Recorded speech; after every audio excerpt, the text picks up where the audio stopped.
miliaran spesies, jutaan organisme, tumbuh-tumbuhan, hewan, unsur-unsur yang ada, dan makhluk hidup lainnya. Ini kisah dan petualangan mengenai fakta tersembunyi pada alam.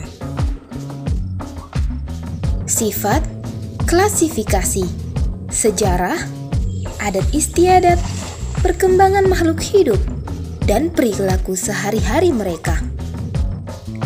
Mereka bersatu dalam sebuah planet yang disebut Bumi. Kami mencoba merangkum dan menjabarkan secara singkat semua misteri, kisah yang tersembunyi, dan rahasia alam yang terungkap dengan keramat alam.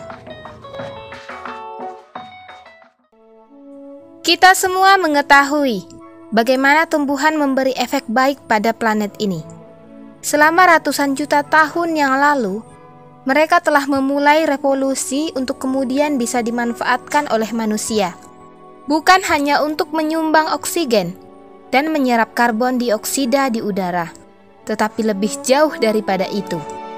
Tanpa kita sadari, dalam kehidupan sehari-hari, mereka sering kita jumpai tanpa mengetahui nama dan manfaatnya.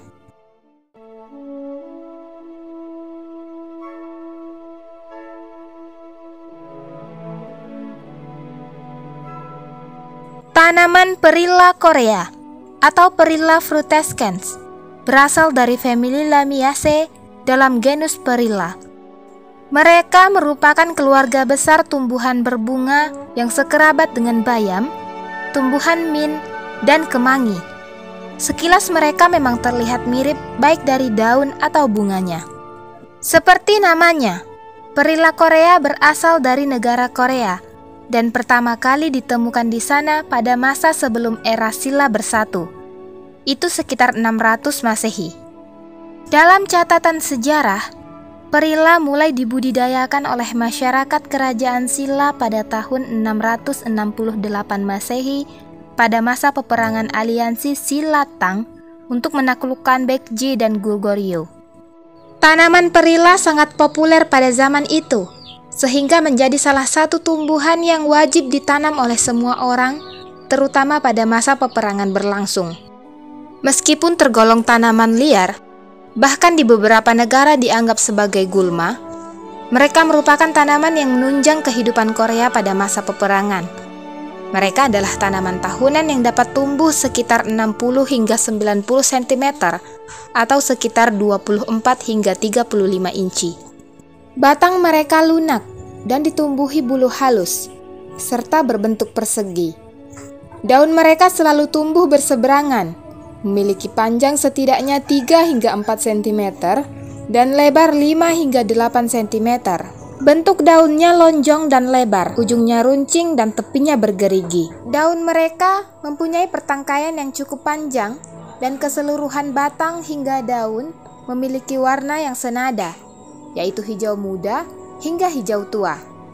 Bunga mereka sangat unik dan cantik dengan warna ungu dan berukuran kecil. Bunganya mekar di sepanjang ujung cabang tangkai utama mereka. Di negara 4 musim, terutama di Korea, tumbuhan ini akan berbunga di akhir musim panas. Sedangkan di Indonesia, mereka mekar sepanjang tahun tanpa henti. Panjang kelopak bunga mereka berkisar antara 3 hingga 4 mm, terdiri dari 3 kelopak atas dan 2 kelopak bawah. Selain memiliki bunga, mereka juga memiliki buah. Buah dari tanaman ini berjenis schizocarp atau kering ketika matang dan pecah menjadi beberapa segmen. Tapi pertanyaannya adalah, bagaimana tanaman Perilla bisa sangat bermanfaat untuk kehidupan manusia? Kita semua tahu, Perilla digunakan sebagai pengobatan tradisional terutama di negara Korea sejak zaman Silla awal dan akhir.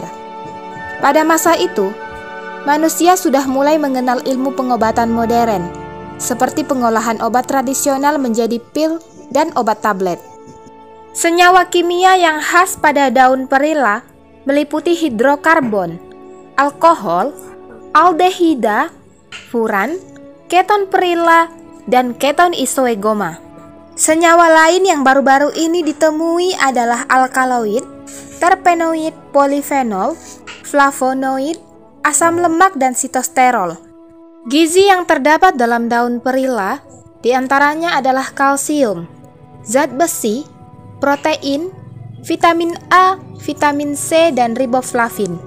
Di negara Korea, perila digunakan sebagai ramuan dan sayuran. Biji perila biasa dipanggang dan ditumbuk menjadi bubuk, atau dipanggang dan diperas menjadi minyak perila. Tetapi hal yang berbeda terjadi di Indonesia.